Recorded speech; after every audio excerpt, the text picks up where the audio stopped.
Josh Keenport's Hometown Family Radio. We are honored here at Coyote Country and Hometown Family Radio to have the Secretary of State with Nebraska, Bob Evnen, as you're got a busy schedule. You're going to be heading to Israel for a trade mission. Can you go ahead and talk a little bit about that? We are. We're going to take a trade mission to Israel and to Egypt. We'll be in Egypt the last week of October, and we'll be in Israel the first week of November. You have to, forgive my voice. I've been looking around here to find out where I lost it. Where did I lose it? But I did lose it. It's going to come back soon.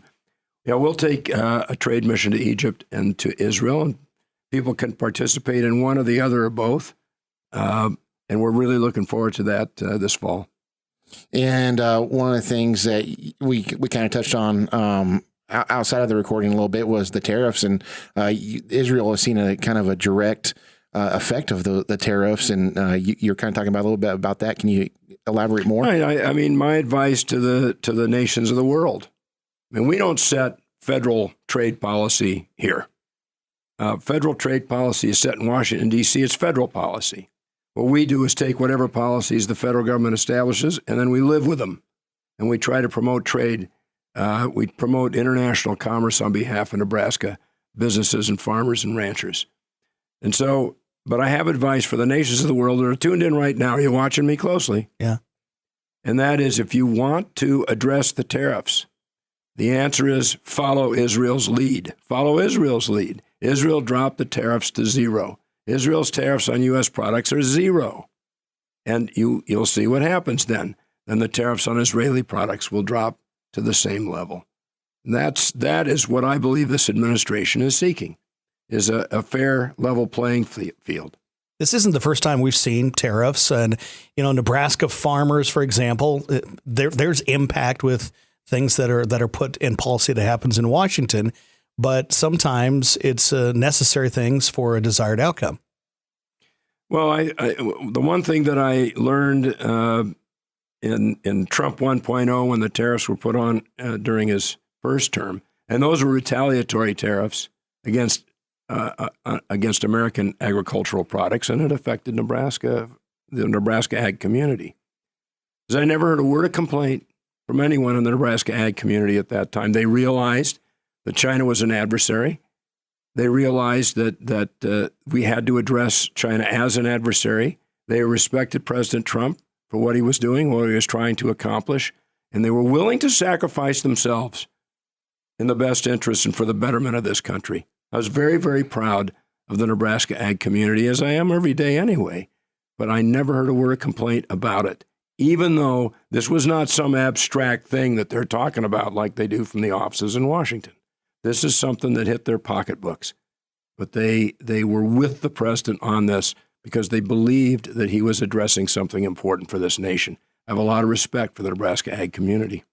And when it comes to the trade mission to Israel, what is something that you're kind of hoping to gain from it? Well, we'll take members of, for instance, University of Nebraska Medical Center. Nebraska is at the forefront of the development of medical technology in a variety of areas, and we're already partnering with Israel. We've had a memorandum of understanding with Israel since 1983, and so we're going to continue to pursue those connections. But there's also agricultural technology. Israel is very interested and is a leader in that area in the development of ag technology. Obviously, we are here as well. So we're going to connect up businesses and we'll connect up universities. And then, of course, water technology. And Israel has a tremendous amount of research and development there, as do we. So those are three areas that we really expect to be pursuing in Israel. And I know something that Governor... We'll probably pursue others as well. Yeah. I mean, what we do is we're looking for Nebraska people, Nebraskans, Nebraska businesses, Nebraska ag interests that have an interest in these countries where we go so that we can help them connect up and smooth their way. And I know Governor Jim Pillen, he's been really talking about the winner-take-all approach in the legislation, and that has to do with your department. And so what's kind of your thoughts on that? Well, let me say one other thing about this trade mission to Israel. Nebraska is the only state in the United States that is authorized to export beef to Israel. We have a beef processor in Hastings that is the only beef processor in the United States that Israel will allow to send beef products into Israel. So, I mean, our beef from Nebraska is known across the world, and that includes Israel. So we're also going to be emphasizing that and including that in this trade mission to Israel. And I don't want to omit that. So let's talk a minute about winner take all. Nebraska is one of two states. We used to have winner take all. What are we talking about anyway? We're talking about the Electoral College. This is how the President of the United States is elected, is through the Electoral College process. 48 of the other states have a winner-take-all policy, winner-take-all approach to the Electoral College. That means that whoever wins the state, all of the electoral votes of that state go to that person. Nebraska is one of two states, Maine is the other one, where we apportion our electoral votes based on congressional district. So we sent two of our three, so we have 5 electoral votes, one for each of our senators, one for each of our 3 congressional districts. It's 5. But we sent an electoral vote to Vice President Harris because the 2nd congressional district, by a margin of 13,000 votes, voted for her. But if you look across the state of Nebraska, President Trump won the state of Nebraska by 200,000 votes. So those 13,000 votes in Omaha negated 200,000 votes in the rest of the state. This isn't right. It isn't fair. You know, we're supposed to have one person, one vote, but here these 13,000 canceled out 200,000. That isn't right. That isn't fair. There's some people who say, well, the whole country ought to do it the way we do. We ought to be the tail wagging the dog here. And that isn't correct either. This is a bad policy. It isn't a good policy. You do not want to apportion electoral votes. You want to do it state by state. You don't want to do it by congressional districts. Why? Have you ever seen the way the congressional districts are drawn around Chicago? Yeah. Have you ever seen the way that congressional districts are drawn around in California? And the way that they're constantly redrawn, too. Exactly. So, first of all, they're gerrymandered to a fare thee well. And second, what you're doing when you do that is you're saying, we're going to let people in a smoke-filled room after every census, they're going to close the door and they're going to draw these lines up again, and that's who's going to be president. I don't think that's right. I think that's wrong. I am a fan of the way that the founders of this country designed it, the structure of the government as they designed it. So for some of our listeners, when did it change and how did it change? It changed about 25 years ago or so. It's a legislative change. So, in other words, the legislature passed a bill that instead of having winner take all, we were going to apportion it by congressional district. And under the Constitution, the United States Constitution, it's the state legislatures that determine how elections are conducted. So they have the authority to do that. And, you know, it's funny because they said, well, we'll try it. We'll see. Let's see if it works. We'll see what it is. We can always change it back. So that was 25 or 30 years ago. There have now been 16. We're now on our 17th attempt to change it back. There's no question that a strong majority of the members of the unicameral want to change it back to winner take all. But you have to be able to have cloture on filibusters. You have to be able to end a filibuster. That takes 33 votes. And they're not quite there with the 33 votes.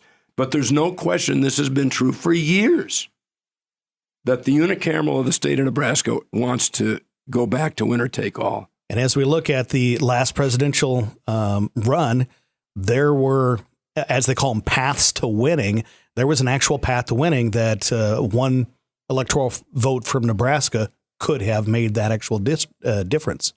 Yeah, there was that. And so people say, well, you know, if we do it this way, we're gonna attract attention. You want that kind of attention? Do you want tens of millions of dollars to pour into the 2nd congressional district for advertising and voter influencing? Are we incapable of figuring it out for ourselves? We've got to have tens of millions of dollars of outside money come in and press down on us. I don't think we need that. I don't think that helps us at all. But then the other thing people say is, well, this way we get candidates. The candidates come in. I got to tell you, candidates came in before. When we had winner take all candidates, there were presidential candidates who came in here, and we had Ronald Reagan, we had Richard Nixon, we had Robert F. Kennedy. I saw Robert F. Kennedy in the Coliseum at the University of Nebraska Lincoln. It was so. Jim Scheer, who was a regent now, was the Speaker of the Legislature. Rode up and down an elevator. He was a kid. He rode up and down an elevator with Richard Nixon in the Cornhusker Hotel in Lincoln. No, we had presidential candidates who visited this state and will continue to do so. Yeah, it's always fun, getting Lincoln and Omaha's perspective when it comes to these topics. And I know one of them, too, that we kind of fear out here is we have a lot of people, leave this area, rural area, go to the bigger cities. And we're seeing that kind of direct effect when it comes to the voting out in this way, too. And so it is getting kind of tough. And I love that we're looking at going back to this winner take all approach. Yeah, I've supported it for years. I support it now. I'm doing everything I can to help the state get back to it. And as far as people going to Lincoln and Omaha and losing their perspective, maybe, I like to think they don't, but maybe they do. I'll tell you this. I like getting out of Lincoln. I like coming out here. I like finding out what people are thinking, what they're talking about, what their concerns are. It just, it's good to get out of the state capitol once in a while. Well, we do appreciate you joining us in studios. Was there anything you'd like our listening public to be notified on? Well, we could talk a little bit about the president's executive order on voting. Yeah. I want to spend a minute or two on that. President Trump issued an executive order concerning voting. And I won't take you into the weeds and all the technical aspects and the procedural aspects of it. But the main thing that is of benefit to us and to many other states is that the president has ordered that federal databases concerning the citizenship status of people be opened up for state secretaries of state to use to confirm the citizenship status of people who are registered to vote. These databases exist. The federal government has them. It's always been very difficult for us to get access to them. There are lots of reasons that you can come up with why that might be true. But this executive order says, no, you open those databases up to the states so they can use those databases to confirm the citizenship status of people on their voter rolls. That's the biggest meaning for us. There are a number of other things in the executive order, but we do them. For example, the president said, no ballot that is received after the close of the polls can be counted. If you want your ballot to be counted, it has to be in by the close of the polls on Election Day. And see, there are states where, they come in after voting day. Yep. If they're postmarked or they're whatever, they have all these rules. And what he is saying is no. Any ballot that arrives after the close of the polls is not counted. That's how we do it here. Mm-hmm. That's how we do it in Nebraska. If you want your ballot to be counted in our state, then it has to be received prior to the close of the polls on Election Day. Now, so that's one thing. Another is he wants paper, except for people who are disabled and use special machines. He wants all ballots to be on paper, and he wants the counting machines to count the marks on the paper. So in other words, he doesn't want some sort of third barcode that's created, and then it counts the barcode. We don't count barcodes. We count the ballot that you mark. So we're already doing that. He wants to prohibit foreign money in elections for candidates and foreign money in elections for ballot issues. Well, we already have laws that prohibit both. Now, I'll tell you that there is some information that, some indication that there has been foreign money that has supported in a big way some ballot issues in the last 3 cycles. And so what we are doing is we're looking at I think that's wrong. We shouldn't have that. We shouldn't allow it. And so we're looking at the statutes, and I'm supporting legislation now in this session to beef up the restriction against foreign money affecting ballot issues. I want to stop that. I think that's all very good. I know there was a recent primary election where Wisconsin just had their voter ID law put as a part of their constitution. Do you think we're going to see more of that across our union? You know, voter ID is, there's a considerable majority of states now that use voter ID. That's another thing that the president talked about in his executive order. We have it here. I think that it's an important tool in the toolkit of election security. The voters in Nebraska, we couldn't get it through the unicameral here. We tried for years. Finally, we put it on the ballot, and it succeeded on the ballot, and now we have it. So there's no question that's the trend. I know when I went to vote and they asked me for my ID, I was like, certainly. Like, you know, it felt like we accomplished something. It was good. We're somewhat of local celebrities around here. People know us. They know our voices. But I too, I was happy to pull out my ID. Yeah, that's great. Well, we do appreciate you joining us, and thank you for stopping by. It's always great to talk with you, and I can't wait to have you back. Well, thanks very much. It's great to be with you. And if you do find my voice around here somewhere, let me know, would you please? We will. I'd like to get it back.